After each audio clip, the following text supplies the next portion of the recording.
Queridos irmãos, estamos na novena de Natal e os textos da liturgia, todos nos vão contando em sequência os acontecimentos que culminam no nascimento de Jesus. No sábado e ontem, lemos o início do Evangelho segundo São Mateus. Hoje começamos a ler o relato de São Lucas, que é mais detalhado em relação ao nascimento de Cristo. E o Evangelho de São Lucas começa com um breve prólogo e depois de uma introdução histórica, ele simplesmente diz: nos dias de Herodes, rei da Judéia, vivia um sacerdote chamado Zacarias, do grupo de Abia. E assim ele inicia o relato da história do nascimento de Jesus. O Evangelho segundo São Lucas, ele tem 3 capítulos iniciais. No capítulo 1, ele trata da concepção de Jesus e de São João Batista, que é o precursor. No capítulo 2, ele trata do nascimento de Jesus, que é, digamos assim, a sua vida fora do ventre. E no capítulo 3, ele fala do batismo de Jesus, que é quando ele aparece para o mundo. Então, todos esses mistérios nós celebramos no tempo do Natal. Nós celebramos a concepção, o mistério da encarnação, a gravidez, celebramos o nascimento de Cristo, seus anos de vida oculta, e terminamos o tempo do Natal propriamente celebrando a festa da Epifania, que se desdobra na festa do batismo do Senhor. Então, tudo isso está, por assim dizer, condensado nos 3 primeiros capítulos de São Lucas, também de São Mateus. Portanto, o primeiro capítulo que começamos a ler hoje começa com a narração da concepção de São João Batista, que foi, digamos assim, anunciada pelo ministério do mesmo santo anjo que anunciou o nascimento do Messias. Então, assim como nós temos uma anunciação a Zacarias, nós temos uma anunciação a Maria, assim como nós temos o nascimento de São João Batista, nós temos o nascimento de Jesus. E esses paralelismos todos formam um conjunto muito bonito, que eu não tenho tempo de explicar aqui nos detalhes. Mas, nos dias de Herodes, rei da Judéia, vivia um sacerdote chamado Zacarias, do grupo de Abia. O que significa isso? Ele era sacerdote, portanto, ele era da tribo de Levi, e sendo ele da tribo de Levi, da classe sacerdotal, a tribo de Levi era a tribo sacerdotal, ele servia no turno de Abia. Nos tempos de Davi, Davi era um homem que era muito preocupado com o culto divino. Então, na tenda de Davi, havia turnos de oração contínuos.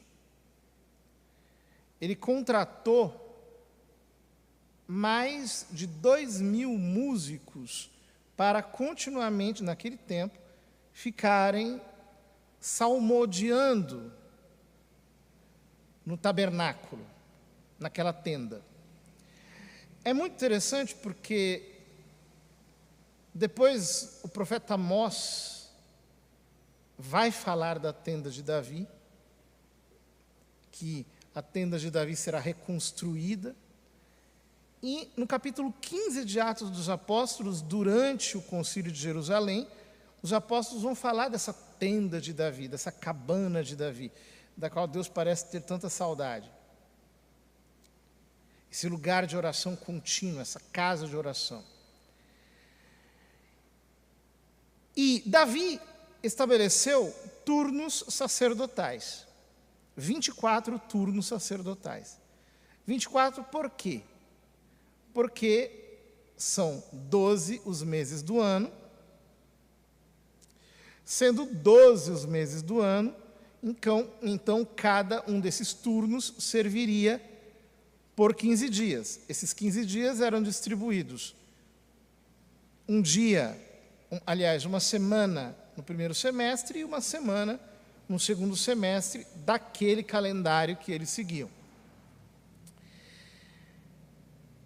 O turno, em geral, começava no primeiro mês, que era o mês de Abib, o mês de Nissan, que era aquele no qual se celebrava a Páscoa.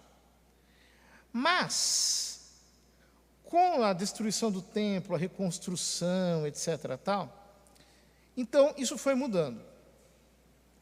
O turno de Abias, o nome Abias significa Abá, Yá. Abá, pai, Yá é a contração de Yavé. E era o 8º turno. É muito significativo isso, porque o que São Lucas está querendo chamar a atenção aqui, se nós o lemos comparando com o segundo livro das Crônicas, é que os 7 turnos que vinham antes são como que a completude do Velho Testamento. E agora começa o 8º turno, o 8º dia, o 8º momento, aquele que inaugura um novo tempo. Ele está dizendo, justamente tinha que ser alguém da tribo de Abias. Quer dizer, Deus ele desenha tudo nos detalhes. E, muito interessantemente, estudos super recentes sobre os escritos do Mar Morto, os famosos escritos de Qumran, que tem ali o livro dos Jubileus, que tem outros livros que foram compostos por aqueles religiosos, descrevem os turnos vigentes nos dias de Jesus.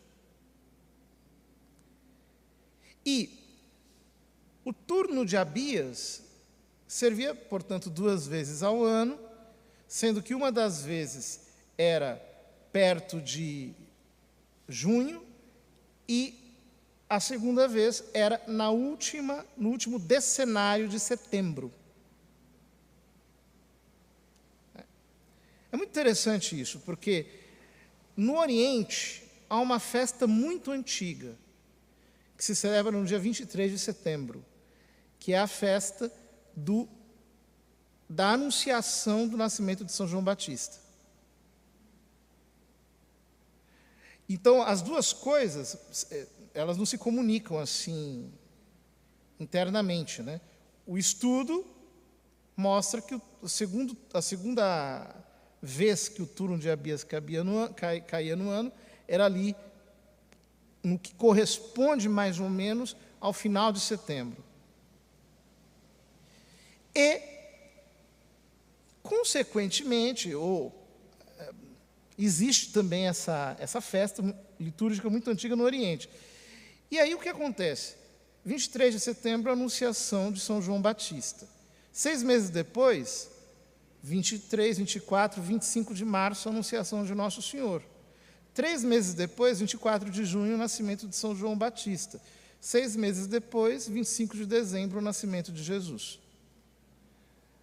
Então, aqui nós temos uma eventual pista que nos fala sobre a plausibilidade bíblica de nós celebrarmos o Natal no dia 25 de dezembro. Quer dizer, todas essas histórias que a gente escuta por aí, né, que dizem que não, que em Roma se celebrava a festa do sol invicto, porque tem o solstício de inverno, que é o dia mais longo no hemisfério norte, e que esse dia, portanto, corresponde tal, etc. E a igreja meio que cristianizou essa festa pagã e tal. Parece que isso não se sustenta muito diante coincidências assim de calendário. Contudo, continua o texto dizendo que sua esposa era descendente de Arão e chamava-se Isabel. Quer dizer, ela não era apenas da tribo de Levi, mas ela era descendente de Arão. Então ela estava, por assim dizer, no núcleo da tribo sacerdotal. Então aquela família era uma família sacerdotal mesmo. Interessante que o nome Zacarias significa aquele que Deus escuta. E Isabel significa promessa de Deus. Então, ambos são ditos aqui, o São Lucas continua dizendo que eram justos diante de Deus e obedeciam fielmente a todos os mandamentos e ordens do Senhor. Porém, não tinham filhos, porque Isabel era estéril e os dois já eram de idade avançada. Isabel era estéril. O que significa isso? O que São Lucas está nos descrevendo aqui é exatamente o cenário do Velho Testamento. O sacerdócio levítico e a lei judaica eram estéreis. Não produziam vida. Como dizia São Paulo, a letra mata. É o espírito que vivifica. Então eles representam a justiça do Velho Testamento, em que os homens estão ali obedecendo, mas a graça da vida sobrenatural ainda não havia caído sobre eles. E aí ele continua. Em certa ocasião, Zacarias estava exercendo as funções sacerdotais no templo, pois era a vez do seu grupo. Conforme o costume dos sacerdotes, ele foi sorteado para entrar no santuário e fazer a oferta do incenso. Então, o templo de Jerusalém, ele tinha, na parte externa, um altar que era uma espécie de churrasqueira, que era o altar dos holocaustos, ali que se matava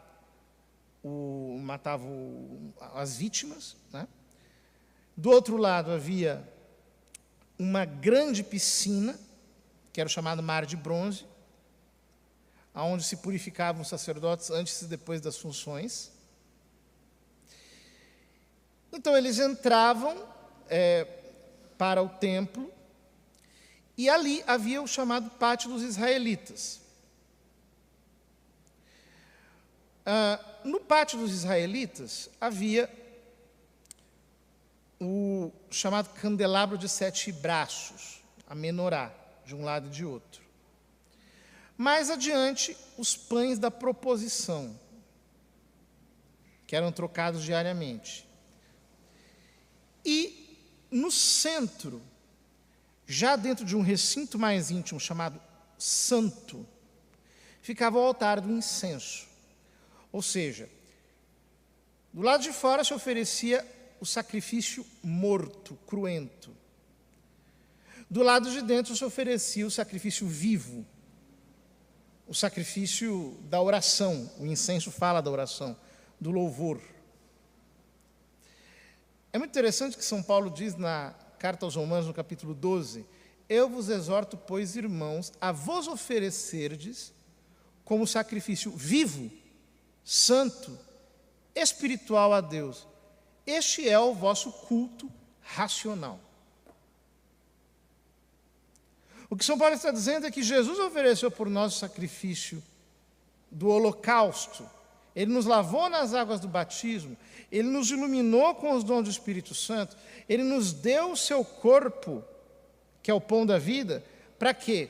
Para que nós ofereçamos a nossa vida como um sacrifício à sua presença. Tudo isso era prefigurado nesses ritos do Velho Testamento. E Zacarias está lá oferecendo um incenso diante do Santo dos Santos, naquele altarzinho que havia ali. justamente para sair dali e abençoar o povo que estava do lado de fora. Toda a assembleia do povo estava do lado de fora rezando, enquanto o incenso estava sendo oferecido. De fato, o incenso é uma imagem da oração. Então, apareceu-lhe o anjo do Senhor de pé, à direita do altar do incenso. Em pé, porque ele veio trazer uma mensagem. Ao vê-lo, Zacarias ficou perturbado, admirado, assombrado, assustado. Compreensível.